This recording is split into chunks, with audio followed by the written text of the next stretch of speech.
আমি। তাই তো বলি অমন নির্লজ্জ ছেলে হবে কার।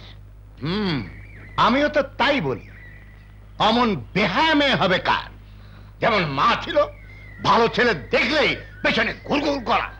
আমি ঘুরঘুর করতাম না? তুমি হ্যাংলার মতো সারা ইউনিভার্সিটি আমার পিছনে ছো ছো করে বেড়াতে। আলবৎ তুমি নিজে তো আমাকে কাট করতে পারোনি, এখন মেয়েকে লেলিয়ে দিয়েছ। নিজের কথা বলো, নিজের কথা বলো। আমাকে বাগাতে না পেরে এখন ছেলেকে লাগিয়েছো আমার মেয়ের পিছনে। অসম্ভব। আমি তো তোমার উৎপাতে তাড়াহুড়ো করে বিয়ে করে সংসারী হয়ে গেলাম।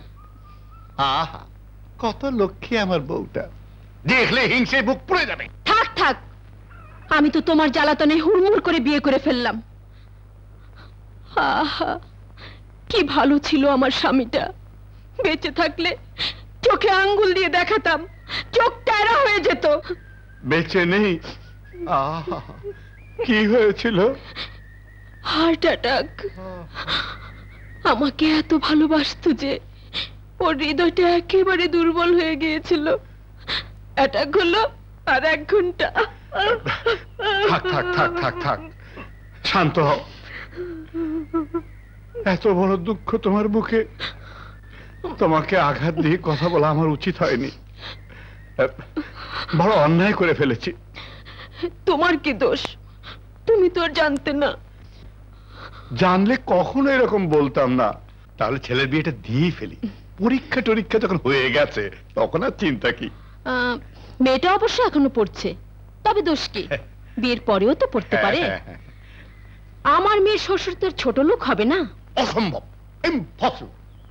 এমন উদার মহৎ শ্বশুর পৃথিবীতে কোনো মেয়ে কখনো দেখেনি। আর শাশুড়ি? আমার মতো শাশুড়ি কোনো ছেলের ভাগ্যে আজ পর্যন্ত জোটেনি। আমার মেয়ের বিয়েতে আমি ছেলেকে বাড়ি দেব, গাড়ি দেব, বিরাট ব্যবসা গড়ে দেব। হতে পারে না। কেন? আমার ছেলে কি ফকিরের ছেলে যে শ্বশুর বাড়ির থেকে বাড়ি আর গাড়ি নেবে?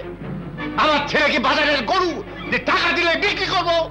আমার মেয়ে কি ফকিরের মেয়ে যে খালি হাতে ড্যাং ড্যাং করে শ্বশুর বাড়ি যাবে? আমি মেয়ে জামাইকে বাড়ি গাড়ি ব্যবসা করে দেবই। ইম্পসিবল। আমার ছেলে সব কিচ্ছু নেবে। নিতেই হবে। কেন? আমার মেয়ে মাথা উঁচু করে থাকবে। মাথা উঁচু করে থাকবে আমার ছেলে। মেয়েকে যা যা দেবার দেব আমি। বাপের বাড়ির থেকে সে একটা সুতো পর্যন্ত নিতে পারবে না। আমার টাকা আছে, আমি দেবই। তোমাকে আমি পুলিশ দেবো। পুলিশ? হ্যাঁ পুলিশ। তোমাকে আমি অ্যারেস্ট করাবো।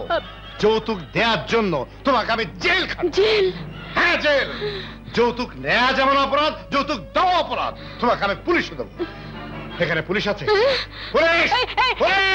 থাক থাক থাক, পুলিশ ডাকতে হবে না, পুলিশ ডাকতে হবে না। আমি কিছুই দেব না, এমনিতে আমি বিয়ে দিতে রাজি। তাহলে রাজি? রাজি। সরি। হবে না, হবে না, হবে না, না, এই বিয়ে হবে না। ওরে বাপ রে, এ তো মেয়ে পক্ষ ছেলে পক্ষে আলাপ নয়, বাঘে মোষে লড়াই। কি বলছিল রে? খুব ঝগড়াঝাটি। কি বলছিল তা তো আমি বুঝতে পারিনি, তবে ঝগড়াঝাটি যে চরমে চলছিল তা দুজনের চেহারা আর ভাবভঙ্গি আমি দূর থেকে দেখে বুঝতে পেরেছি। এখন আমরা কোথায় যাচ্ছি? গ্রামে, আমার মায়ের কাছে। আমার মার কাছে তোমাদের দুজনকে আমি রেখে আসবো। খালামার কাছে? হ্যাঁ, খালামা যদি আমাদের কথা জিজ্ঞেস করে তাহলে কি বলবো? কি বলবি? হ্যাঁ বলবি আমাদের দুজনে আজ হঠাৎ করে বিয়ে হয়ে গেছে, সালাম করতে এসেছি। বিয়ে হয়ে গেছে? হ্যাঁ বিয়ে হয়ে গেছে। ওঠো, তুমি ওঠো।